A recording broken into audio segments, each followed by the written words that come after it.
You used to be there. I used to be there. Actually, I used to be in the double basement Yes. here. So, what was the journey between ear and ear? I guess it was about 10 years. I can't even believe it's been 10 years. But what happened? Well, actually, not too much. It's just been, before I was sitting there, I was always behind a camera, and it was just every year another couple videos, every year a new collaboration, every year a new project, and just kind of, I think I said this in my social post, is like, it can't stop, won't stop. Like, I started in high school, and I have like plans for films for the next 2-3 years ahead of now. So, yeah. And how do you define yourself today? What is your title? That's an interesting question. Because I have a long list here. Yeah. So I prefer that you give me your long list of stuff. titles. Yeah. Well, I went from being a camera operator. I went from being a young, like, high school age person with a tiny VHS camera, really interested in like punk bands and like community radio. I'm from Kitchener-Waterloo, so I was kind of involved in the University of Waterloo radio station. Not much different than the one CHUO here. And when I came here, it was the first place I went. Like, I kind of always thought of myself as a technician first, and it took me a very long time to identify as an artist and then as a director. Someone that was like, I more was the person people would come to and be like, I have this crazy idea. Like, do you think we could do this? Like, I just love technology. So I was just really interested in like all the different developments of it in different cameras. And I like the VHS aesthetic because I like aesthetics that challenge kind of normal codes of beauty and of aesthetics. Like we can see in Murder at the Circus, my creative collaborator, that's our second film, we really wanted to show something that was outside of cinema but still a part of cinema, like something more about performance art, something more like, early Lars von Trier stuff. It was like a stage and actors is all you really need to be able to convey a story or an idea. I think if you wanted to really break it down, like I do have a history in theater. I did like workshop training at Queen's when I was in high school as a musical theater person. And the first year I did it, I actually did it in media communication, but the second year I did it, I was on stage as a musical theater participant, like as a performer. And then the second year I went back to Queen's to do these advanced training programs. I was like, I want to be in the tech. So I did theater tech because I kind of realized I was like, you're on stage, but it's the people behind the stage that kind of have the control, they're the people who are choosing the actors. They're the people who are choosing the lighting.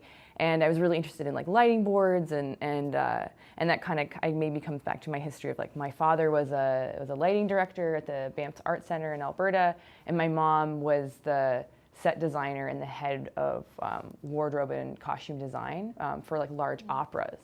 So that's where they met. And then they moved to Ontario. But yeah. Just to come back to the question about, you say that it was difficult for you to call yourself an artist. So which moment, when did you start to say, I am an artist? So what helped you to say, I am an artist now? That's a good question. It was so many little steps. So I had already had a sold out painting show at like Venus Envy. When I was in university, and I was like, because like these art projects would fall out of me, like I couldn't not do them. It was just something that kept happening, and I had a drive to do it. And even after doing a full painting show, I was like, I just paint sometimes, or like I just do this sometimes, because I was in university for like media and communications. I kind of figured I would go into marketing and be like a behind-the-scenes person, which I do with my production company now. But honestly, it took a very long time. It wasn't until my creative partner really pushed me and he was like, you have a screenplay, like you have these ideas, like you are an artist. And I think really bridging out on my own, I went from going to school here and like working at Bridgehead and at the Bytown Cinema for like 8 years. Yeah, where part of Murder was filmed. And that's where I met my creative collaborator, one of my creative collaborators, and who was a theater director. And then basically the theater director, his name is Matt Miwa, he was like, you seem to always have these cameras and are running around with cameras. Like, I got this grant from this art center and I'm making this like, you know, like asinine comedy about like queer science fiction. And I was like, I am there and I will help you. And I walk into Saw Video where my professor had mentioned it to me and I was like, whatever. And then I like walked through the doors and I was like, what is this place? And they're like, it's an art center. And I was like, what does that mean? Like I had grown up in the suburbs. It was very like sheltered. I had my own, like it was only through my own like discovery of like alternative music and like seeing kind of community organizations and learning that way. Because my family wasn't from Kitchener-Waterloo. We just kind of ended up there. And just couldn't stop going to Saw. I didn't have any money, so I asked if I could volunteer and I could trade hours for camera rentals, because cameras at that time were way more expensive than they are now. And then I knew I wanted to take the Video 1 class, and then after doing Video 1, it was a very natural progression. I had been there every day, and another one of my film mentors, Ariel Smith, was the head of production at Saw, and she said, there's a position opening at Saw. You just graduated from university, why don't you apply for it? And I was like, I don't want a job. I don't want a real job right now. I'm leaving Ottawa. And I applied, and it was the job I got right out of high school, out of university. So having steady income was the first time in my life I felt secure financially. So I just started making more and more videos, and I started doing a lot of music videos at that time.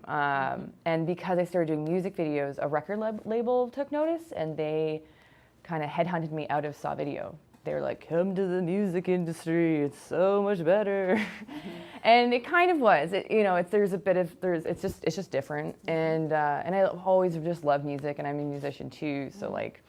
So I started just working as like a manager and like an A&R person for a record label for a couple of years, and then some things kind of shifted at that company, and I was like, I'm out. Like I had been doing film stuff in my spare time for so long, and because I had so many other artists ask me for music video stuff and documentation, and just seeing the breadth of what you can do in a tool set, especially a technical tool set. I could be doing location sound, I could be doing camera things. I just saw an opportunity as a freelancer to really, take control of the things that I was already doing and make that my full-time thing. Yes, personally, I didn't produce any music video yet. Can you explain? Anytime. You want to do one? Let's do one this summer. No. I got 2 bands. Everyone needs a music video, okay? I love that too as an art form, but can you talk more about, because when you watch a music video, you say, oh, that's great, and you get engaged with the visual and the audio and stuff. But it's not easy.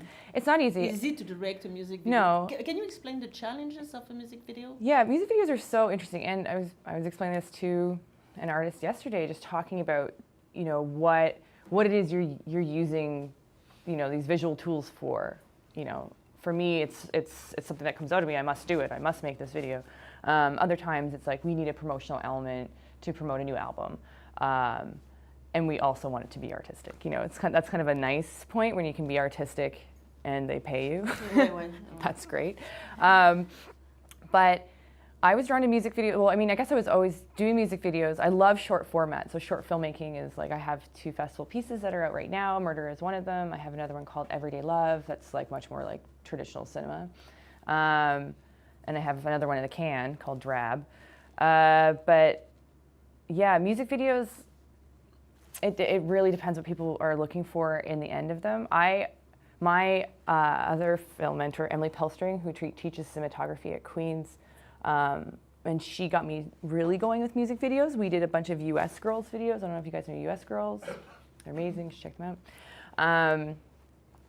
And she, like, because I would go to her and be like, "How it's so hard to edit these. It's a story, and I have 3 minutes. You know, I'm trying to create the world of a narrative in 3 minutes. I have 3 days of footage." And she's like, "You got to stop shooting so much, you know." And she just said, she's like, "Listen, it's one beautiful image, cut to the next beautiful image, cut on a beat. Like, it's not rocket science. Like, get in there and do it." And that's kind of what the partner video was. Like, that was, had a concept, literally drove in one day to Windsor. Next day had 1 day to film, had 2 days to edit, had to deliver it for. And 2 days of editing? Yeah.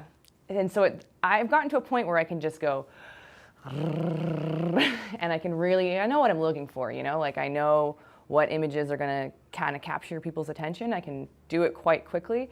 But for like one of my first big music videos, Emergency for Hylotrons, like that was an entire narrative about a woman struggling with alcoholism, and we put it in this surreal environment where like poker chips are like falling from the ceiling, and she's transitioning between a dream landscape and like an AA meeting, which were totally theatrical elements. We had, you know, that was 3 days of filming, big locations, big crews.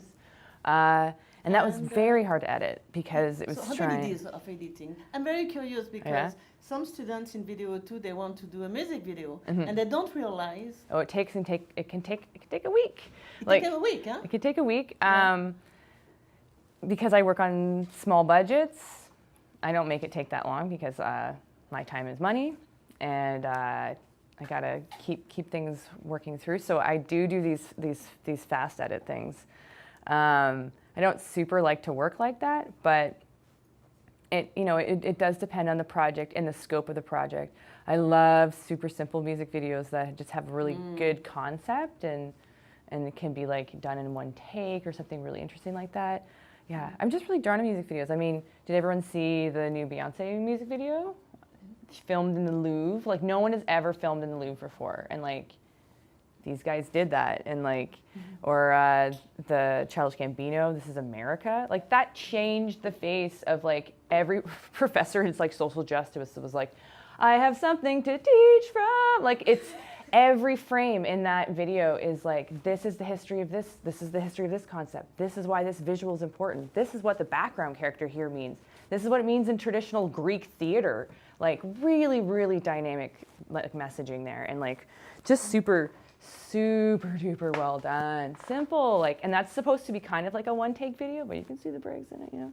But I can't help it. Every time I look at a video too, I'm just like, could have done that. That's how they did that. This is where this is from. Like, that's not real. This is real. You know. And in circus, we had 3 points of focus. So you see that red curtain? That's a miniature in front of the camera, and then there's the actor like 10 feet away, and then there's a backdrop, a theater backdrop that my mom painted. Yeah. So we spoke a lot about artistic vision, artistic work, but video making it's also possible because of a team most of the time. Oh, okay. It's all teamwork, I feel like. Yeah. So what kind of challenge did you meet, like more on the human side, working with other people? Like, can you explain what is some difficult parts, some easy parts? Yeah, I can even talk about, I think you were probably going to bring this up, like my Video One project, and it was kind of problematic. Hashtag everything is problematic. I still have it. Oh, God. So that was more to do with our subject. Our subject was an artist who was just like, I knew through friends, and he kind of manipulated my team. Like, he lied to us about, like, right before we were about to film, he sent us a message and was like, I can't film. I was just told because I'm working on this very, important painting, like, no one can know that I'm doing it, so I have to pull out of your project. And we had already done, 3 weeks of pre-production. We're like, okay, we respect your decision to not be part of this. Can you write a letter that I can submit to my professor, because I had to find a new artist in 2 days and do an entire pre-production. And then my roommate, who was the artist assistant, was like, oh no, he was lying. He just wanted to see if you'd still do it and stuff. And then after we finished the project, I wasn't very proud of it. It was a group effort. It's one of these things where it's like, who's the director? I'm like, not everyone's really the director. Like everyone's kind of like working together and being like, okay, we got the lights, we got the camera. Okay, will you sit and ask the questions? Like, yeah, I'll sit and ask the questions. And then I ended up being the director. But because I was credited with that director role and understanding the power it comes with like these different labels, like a director is the person in traditional film is seen as like the head of the film. Whereas like sometimes the lines can be really blurry. I often use like the created by term, and I'll put like 3 people who were the forces behind a project. Like I'm working on a mini series about vinyl collecting, and we just put like created by these, like me and this other guy, because we both wear the director hat. We both kind of pick up the camera. It's for blurry lines. Anyway, to finish the first story, I was happy the project was over, finished the class, got a good mark, getting out of school. And then my roommate later on was like, oh, that video you made, I see it all the time. And I was like, what do you mean you see it all the time? I was really hoping it would never be seen again. And she's like, oh, I make like 100 copies of it a day, and I use it as a part of a promo package for the artistic development of their portfolio. I was like, excuse me? And so that's when the whole idea of like, me? I was like, what do I do? I was like, what do I do? Like, this is so weird. It's mostly like I didn't really want it to go out as like my first directorial debut as like a student art film with this, artist I didn't really like. And like, we edited until 2 a.m. the night before it was due. Like, it was not a very great video. And then to know it was being reproduced. And so I had to write him and be like, we made this, we hoped you would share it with your friends and family, but we didn't intend for it to be a marketing tool, which is something that people will hire a team, a creative company to do, or even a small contractor where it's like, that's their job to like market the artist. And so he was like, this is about money. You just want money. And I was like, I don't care about money. I just wanted to know that you were doing this. So that was difficult. And then in terms of like, I've been harassed on a film set last year. I had a sound tech who I knew had a history of different working behavioral things, and I was feeling, like I could trust them, and I believed that they were working on themselves and stuff. And I worked with them, and then I was harassed for about 2 months. I had to contact a lawyer and deal with it that way. That's not fun. It really, really affected me personally, in my personal life. And do you think that women still have some struggle in the film industry, for example, here, like around you? Well, so what kind of problem you may had, like in the past, just to grow and to advance? So is there any problem related to your genre, No, I've been like, a leading force in my work, and I would say that the things that I am oppressed by are the systemic things that I can't see. I don't get called up every day to work on stuff. I don't get called up as a cinematographer. I don't get called up as a camera operator. I make my projects happen. People come to me who want to work with me, who know me, who have a reputation. I'm on a couple good like lists locally, so I'm doing well in my company, but it is difficult to especially in different kind of technical fields where there's not a lot of representation behind the camera, be it like women, be it people of color. Like, it's just like an old white man's game, and it's very hand to hand, it's very hand to mouth. So people are like, everyone's trying to get the money, which is hand to mouth, and then it's very hand to hand. It's like, oh, I got a buddy. Oh, my buddy's buddy. Oh, my buddy's got a buddy, and that's my buddy. And the easiest thing for humans to do, is the only way that I can rationalize this out, is that like it's just easier for people to use their trusted networks, aka people that look like them. And I kind of throw that shit out the window. I make a very strong point. I've been a outspoken and prominent member of like the women in music community, women in tech. I wrote a sound tech manual for DIY women in sound tech. And of which the women who take that course are now, I'm hiring them, which is really cool. They're like, oh, I took the sound tech course, and I'll just see them working sound at a gig, and I'm like, you need some work? And they're like, yeah, I'd love to work in film. And I'm like, all right, cool. And that's, I create my own hand-to-hand community of like my backlist of contractors where I represent a lot of people that aren't traditionally seen behind the camera, and I really am proud of that. And so when I step into these older institutions like the NAC, for instance, I do a lot of work recording music artists at like the 4th stage and that stuff. So, every tech behind the stage is a white man. And so I bring in my crew of like people who don't look like them. And they're awesome. Like everyone is very friendly and upfront and excited to work with us.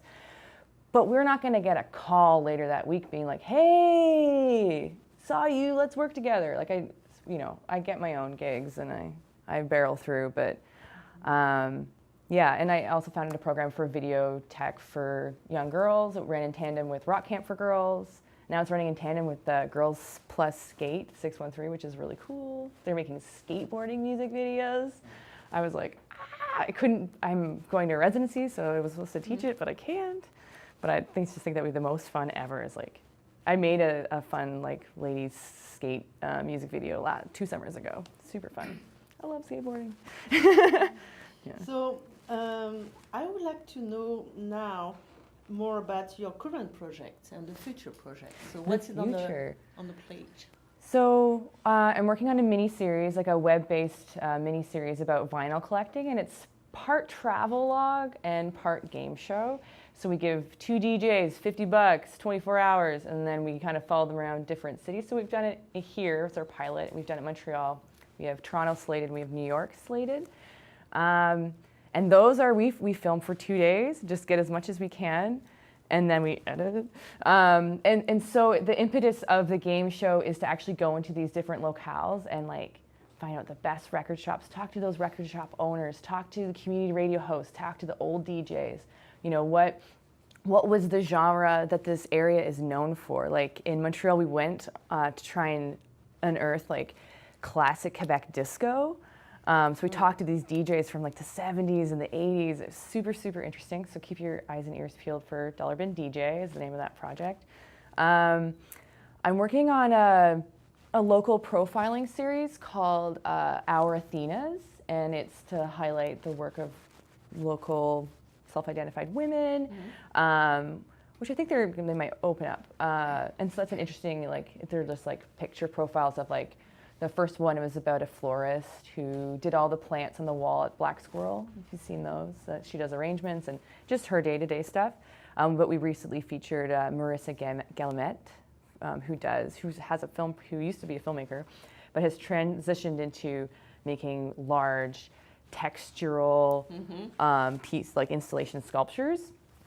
I do a music series at the Record Center called Tiny Stage, which is an interview-based series, and then I have a short film called Drab, with Matt? With Matt. With Matt, I'm working on it. So I have a. Can you tell them who's Matt? Okay, so Matt Miwa is my creative collaborator who I worked with at the Bytown and who had to push me with 2 hands into filmmaking, really.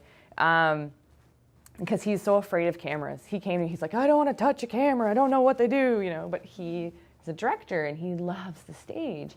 And he's a drag performer and a performance artist. So our first piece was called Captain Sorelsky and the Woman in Search of Space Gold. And so it was like a sci-fi, sexy comedy. And so we actually had a film festival contact us, because we did it pretty well in like queer film festival circuit. And a film festival contacted us and we were like, when is Space Gold 2 coming out? So we're looking at going back to space. But, and our second piece was Murder at the Circus, which was to kind of capture like, it's to do with awe and death, really. So it's really supposed to be kind of more like a horror piece. And then recently Matt wrote me, he was like, I am Catwoman. And so he's like, he has a garbage bag cat suit that he makes and like high heels, and he's like, I want to prowl around. So we're working on this like a kind of like Michelle Pfeiffer Catwoman performance piece where he fights another cat. But yeah, so when I work with Matt, I work with different artists and we kind of have our own portfolio together. So like Space Gold and Circus and this Catwoman piece will be in that kind of portfolio. And we have this, we kind of like to take genres and just destroy them. So we have another piece called Scheduled to Die, which is like going to be a buddy cop comedy piece where it's supposed to be like film noir, but it's like everyone just, every time the clock hits midnight, like the next person is scheduled to die. But in my own work, I'm finishing up this piece called Drab, which is like a black and white psychedelic road movie, and it's going to be brought together by different pieces of like Canadian music that I love. And we filmed, I blew half my budget on buying like an old Cadillac, 1979 d'Elegance, and we painted it matte black. My uncle owns a drive-in movie theater in Pembroke, so we painted it there, and we filmed some stuff in the country, but we drove from PEI, we filmed in Quebec City, Montreal, and then rural Ontario, and I have one more scene to film here in a bar. It's like a bar fight, but I kind of had to shelf a bunch of stuff while I was like, I ran out of money, so I'm applying for another grant for it. But if I don't get it, I'm going to try and complete it this summer. Any feature film in your mind? Like, we talk about that. And, yeah. Like a feature film is a big dream, huh, for any filmmaker. Yeah. So I'm wondering, do you have this big dream? Definitely have the big dream. Definitely will do it. Definitely have to, because again, like it's a team. I have to build a good team of people who are either willing to work on like a sliding scale, or we just make it happen, or we can try and do the circuit of like pitching to different production companies and trying to get it done. But yeah, for feature film, I really want to do like a feminine-based melodrama around like the lives of some women that would just be kind of like just super dramatic and super outrageous, to do with some of my family history. I'm writing a play with my mom. I have another piece that's kind of based around a country singer falling in love with another country singer. And it would be more like a cabaret. Kind of saw that as a play mixed with video. I kind of see video, I mean, it's just a tool, like short filmmaking is a part of like festival film circuits, it's a part of programming, but for me, it's just one part of my artistic practice. So bringing cameras onto the stage and incorporating projection art. I have a mentorship in projection art that I finished last year, because again, it's a part of my toolkit, and projection is like, it's not like the final frontier, but it is going to be the next major thing in video. So I wanted to be there with that. So projection as a part of performance, projection in films. With Drab, what we wanted to do, because we couldn't bring the old car all the way to PEI, we only brought it to Montreal.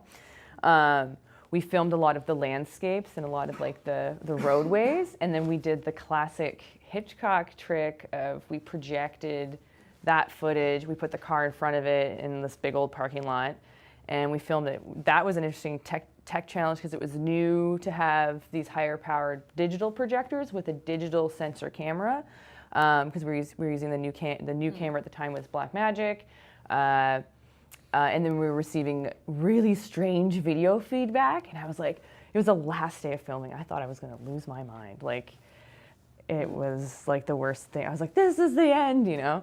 But you know, we just Googled it, which is what you do. And we changed the frequencies. No problem, looks beautiful. It's so interesting that you can do these things, and So we look forward to see this project. Yeah. And let us know when I will. Be screened locally. Yeah. We are very close to the end. Oh, okay. This wonderful artist talk. I enjoy a lot the moment. And you? Do you enjoy? Yeah, the moment. Do you have any advice for these future filmmakers? Because I'm sure everyone would be a filmmaker in the future. Yeah. So do you have any advice for them, like to start somewhere, somehow? Well, to start somewhere somehow is to I always just be like, follow your dreams. But seriously, follow your dreams.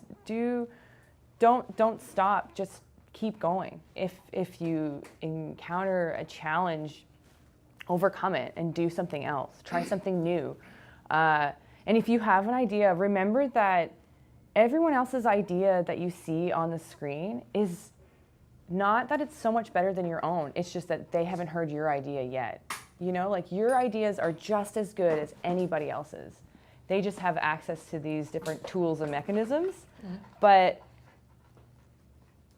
your ideas could be even better. So don't ever, I feel like a lot of the own barriers I created for myself were somewhat cultural, thinking that I didn't see myself represented, and it was like, no, there are amazing filmmakers out there that are just like you, and you're no different from them. So think of your ideas as great ideas, and that don't let form stop you. And by that I mean don't let a tool like not having access to a camera or not having access to the exact camera that you want stop you. Grab anything, because you can film on anything now, and it will be great. We see like, oh my gosh, like film shot on Tangerine, made with an iPhone 5. Like, you can do that. You might have a better idea. Yeah. So we are open for 1-2 questions from the public, if you have any question. And I will have to repeat the question to record the question. Don't be shy. I have a question, because I'm not like a student. But, Vas-y, yes. Yeah, I know a friend who's, in his words, has reached that point where he wants to try a feature, and like the advice you just offered, I wrote this down. Like I'm gonna repeat this like motivational speech you just gave. I'll give you credit. It's cool. Don't reproduce it 100 times. Yeah. No, but simply like what has sort of stopped you from like making that leap? Like why did you take the time you've taken to do it? Like, because I just want to make sure he's not making that leap too soon. Like, do you think there are certain markers you have to hit? No. Okay, do you want to repeat the question? No, I think the microphone can pick up. Yeah. Okay. Yeah. It was good? Yeah. Izabel said it was good, so you we can pump it up. You can pump it up. I heard it in here, so. Again, because the feature film, it depends what the concept is. Because if a concept is like one person in a room, like you can make that picture. And if you have an audience, like if the story is going to connect with somebody else, someone is going to pick that up, and there's an audience for that. You know, like there's so many small scale, like film festivals these days that are looking for interesting content, and so the things that have prevented me from doing a feature are a lot to do, in part financial, but also because I really want to develop the script, and I really wanted to, because my ideas are very big and they involve many people, it's just a longer process, because I gotta finish a script, gotta bounce it off some people, gotta start looking for actors that I really want to work with, because I'm not just gonna choose random people. It's a good question, but I just feel like don't stop, just to keep putting those little things in place, but don't ever think that you have to do a successful anything before you can do the project that you really want to do. Just do the project you really want to do. I mean, there are those filmmakers, and this is the only thing I would worry against, would be to keep remaking the same project over and over and over again, because it's tempting. It's tempting to never leave the editing room. It is hard as a director-editor to feel that something is complete. Murder took 3 years to edit because we used experimental performance pieces, because that was the process we wanted to work within. We wanted to elicit the emotion that we could tell, like, okay, does it look like the strong man is gonna leave? Yes, okay.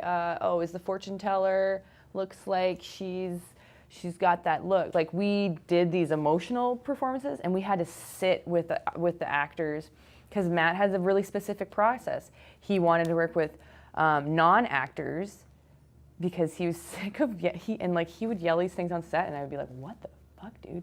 He would be like, stop acting, because he didn't want to work with professional actors. He wanted to work with people that didn't know about acting, so would have like these unconscious emotional reactions that wouldn't be so staged. He got so sick of working in the theater world that he was like, no, immediate performance and improv was the only way to move forward as an artistic concept.